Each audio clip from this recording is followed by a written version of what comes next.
camada importante da história da casa, que eu participava, como disse, de alguns coletivos, de alguns movimentos como colaboradora, da Horta da Ocupa, 9 de julho, que é uma história bem bonita, porque a gente vai descobrindo também como a infância das pessoas, a gente é totalmente vindo da terra, né? Essas memórias, elas são muito ativadas quando há algum dispositivo possível, assim.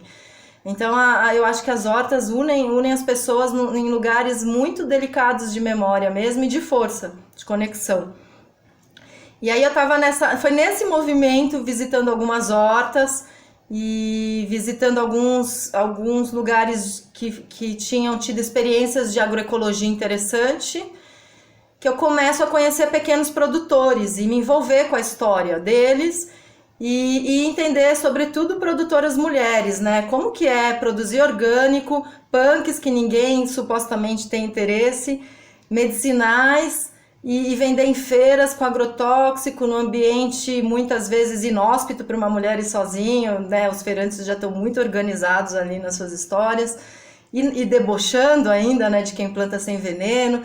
E eu fui me sensibilizando muito, assim, falei, gente, mas como é que faz para ser uma agricultora e urbana, que algumas não eram, mas outras que vinha conhecer, plantavam no meio da cidade, assim. E isso me colocava nessa questão, que quem sou eu nesse rolê, né? Que mulher sou eu? Quem são essas mulheres? Enfim, vamos descobrir. E aí que a gente decide abrir as portas de casa.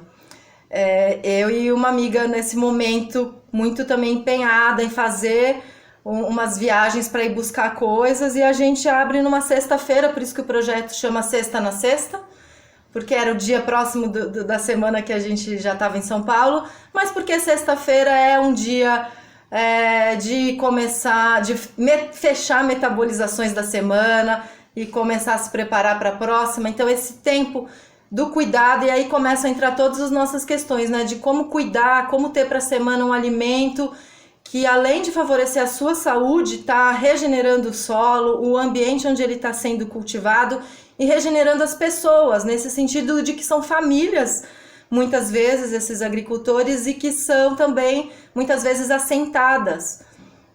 Então, como que uma escolha de uma abobrinha pode ter tanto ecossistema envolvido, e como que a gente põe uma abobrinha para cá ou para lá, essas reverberações de fato acontecem, e sérias, assim. Hoje o projeto tem 1 ano e meio e eu vejo que é sério. No começo eu ficava assim, vamos ver se uma abobrinha faz verão, né? Se muda para lá ou para cá. E sim, porque não é uma abobrinha, né? Depois vão sendo mais e mais, e outras coisas entram. E então essa experiência que a casa começa a ter, que além dos cultivos, e eu nem falei ainda da fermentação, mas a fermentação é um braço forte. Eu começo a produzir minha kombucha e vender, isso vira inclusive um modo de completar minha renda no comecinho.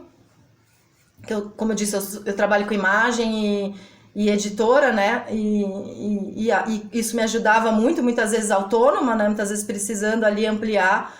Então é todo esse campo assim que a casa abre, né? Favorecendo todos os envolvidos, né? Eu tendo um espaço, pessoas tendo produções, e os vizinhos começam a chegar e trazerem conhecidos, e a gente começou a fazer encontrinhos mesmo, deliberados, com os produtores, contando as suas histórias, produzindo essas receitas, como é um sabor de uma bertalha, qual que é a diferença, como é que a gente faz um coração de bananeira, como é que a gente faz... daí descobre, olha, trouxe isso que eu tenho no meu quintal, é comestível, a vizinha traz outro prato, vem outro produtor,